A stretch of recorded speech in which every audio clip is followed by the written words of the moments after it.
চালাইতে পারেন না।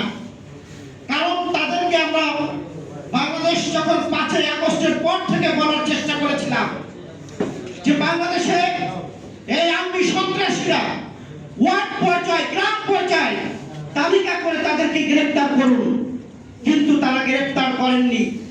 যার কারণে আজকে এনসিপি নেতাদের উপরে হামলা করেছে। কি ভয়ঙ্কর দৃশ্য! যুবক ছেলেরা প্রতিবেশী একটি রাষ্ট্র অস্ত্র দিয়েছে, সেই অস্ত্র উঁচু করে এনসিপি নেতাদের উপরে তাক করে তারা গুলি করছে।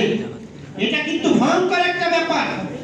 এখানে অনেকে হাতিতালি দেওয়ার চেষ্টা করছে, হাতিতালি দেওয়ার কিছু নেই। শেখ হাসিনা কতটা হিটলার গত 17 বছরে বাংলাদেশের মানুষ হারে হারে বুঝতে পেরেছে। আজকে যারা হাততালি দিয়েছে কালকে তাদের উপরেও কিন্তু আঘাত আসতে পারে। আমি মনে করি গত 17 বছরের যে ঐক্য ছিল সেই ঐক্যের হঠাৎ করে কেন বিভেদের সুর বাজছে? এই বিভেদের সুর বাজার কারণে প্রতিবেশী রাষ্ট্র এবং আওয়ামী লীগ পুনর্বাসন করার সুযোগ পাচ্ছে।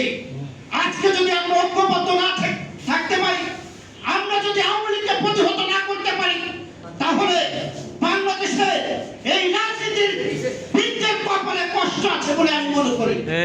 কারণ প্রতিবেশী দেশ কিন্তু থেমে নেই, আওয়ামী লীগও থেমে নেই। হয়তো আওয়ামী লীগের নেত্রী শেখ হাসিনা মোদির কোলে বসে আমোদ ফুর্তি করছে, কিন্তু তার রেখে যাওয়া যে গুন্ডা বাহিনী তারা কিন্তু নানা রকম ষড়যন্ত্র করছে। এই ষড়যন্ত্র ইঙ্গিত করে জাতীয় নির্বাচনকে কালক্ষেপণ করার জন্য, এই ষড়যন্ত্র ইঙ্গিত করে এই নির্বাচনকে নিয়ে গভীর ষড়যন্ত্র হচ্ছে।